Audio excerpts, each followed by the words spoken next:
तो hello everyone, welcome back to analytics. तो आज हम लोग आ चुके हैं अपने फार्मूला सीरीज का अगला लेक्चर लेके, जिसमें हम लोग डिस्कस करने वाले हैं कॉची डिस्ट्रीब्यूशन के बारे में। कॉची पढ़ते हैं बहुत लोग कॉची पढ़ते हैं।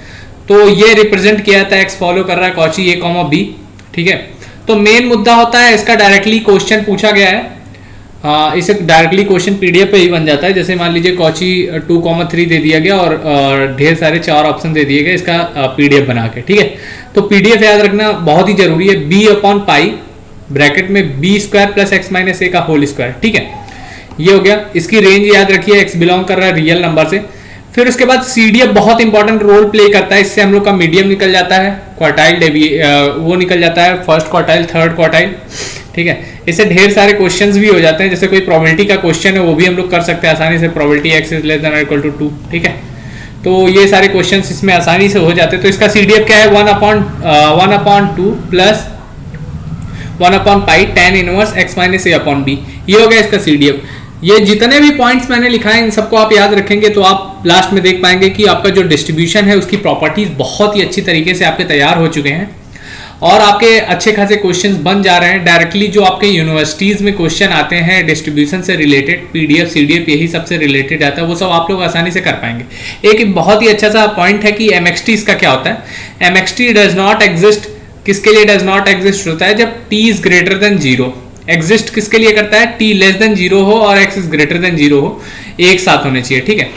जब एमएक्सटी एग्जिस्ट नहीं करता है तो यहाँ पे क्या कैरेक्टरिस्टिक्स फंक्शन एग्जिस्ट करता है, e to the power i at minus b mod t, ठीक है। इससे भी बहुत क्वेश्चन बनते हैं। अभी आपको लग रहा होगा कि ऐसे डायरेक्टली है, ये इसलिए है क्योंकि पहले से मैं प्रूफ कर चुका हूँ, लगा चुका हूँ, है ना। जब डिटेल्ड कोर्स हमारा चलेगा तो उसमें हम लोग प्रॉपरली डिस्कस करेंगे इन सब चीज़ों के बारे में। अभी एक्स फॉलो कर रहा है कॉची ए कॉमा बी, तो इसका जो मीडियन होता है और मोड जो होता है वो ए होता है, ठीक है। कुछ ट्रांसफॉर्मेशन है यहाँ पे, ये ट्रांसफॉर्मेशन है, ठीक है। ये ट्रांसफॉर्मेशन है, ट्रांसफॉर्मेशन एक्स आई फॉलो कर रहा है Cauchy A I comma B I, तो एक्स बार क्या फॉलो करे, बस A bar comma B bar follow करेंगे। बहुत सिंपल सा है, ये क्वेश्चन आया भी है सीईटी आईआईटी जैम कई जगह पे भी आया, आपको देखने को मिल जाएगा। फिर अगला हमारा है ट्रांसफॉर्मेशन है, एक्स फॉलो कर रहा है कॉची ए कॉमा बी, तो 1/x क्या होगा, Cauchy A upon A square plus B square comma B upon A square plus B square, ये हो जाएगा, ठीक है। इस पॉइंट को भी याद रखेंगे आप लोग अच्छे से। अब स्टैंडर्ड कॉची करके आता है। स्टैंडर्ड कॉची क्या होता है, जब कॉची 0,1 फॉलो करने लगता है, इसको बोलते हैं स्टैंडर्ड कॉची। इसका पीडीएफ तो सीधे बी के जगह पे 1 रख के, ए के जगह पे 0 रख के हम लोग इसको निकाल सकते हैं, ठीक है। ऐसे याद भी कर सकते हैं, 1/पाई 1 प्लस एक्स स्क्वायर, और एक्स बिलोंग कर रहा है रियल नंबर से।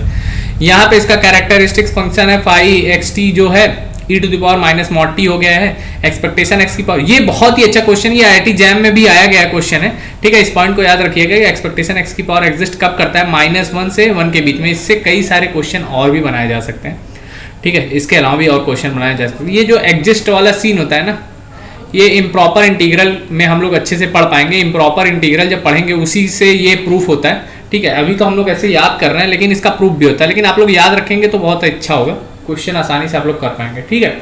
अब x comma Y IID SNV है ना, कॉची डिस्ट्रीब्यूशन है, ठीक है। नहीं सॉरी, x कॉमा वाई जो है IID SNV है, स्टैंडर्ड नॉर्मल वेरिएट, मतलब नॉर्मल 0,1 है। तो इसका जो रेशियो होगा x अपॉन वाई बार x बार अपॉन वाई, ये जो कॉची 0,1 फॉलो करे, ये भी one of the best formula है, ठीक है, कॉची डिस्ट्रीब्यूशन में। तो thank you so much for watching. ऐसे ही लगातार वीडियो आपको मिलती रहेंगी, तो आप लोग देखते रहिए।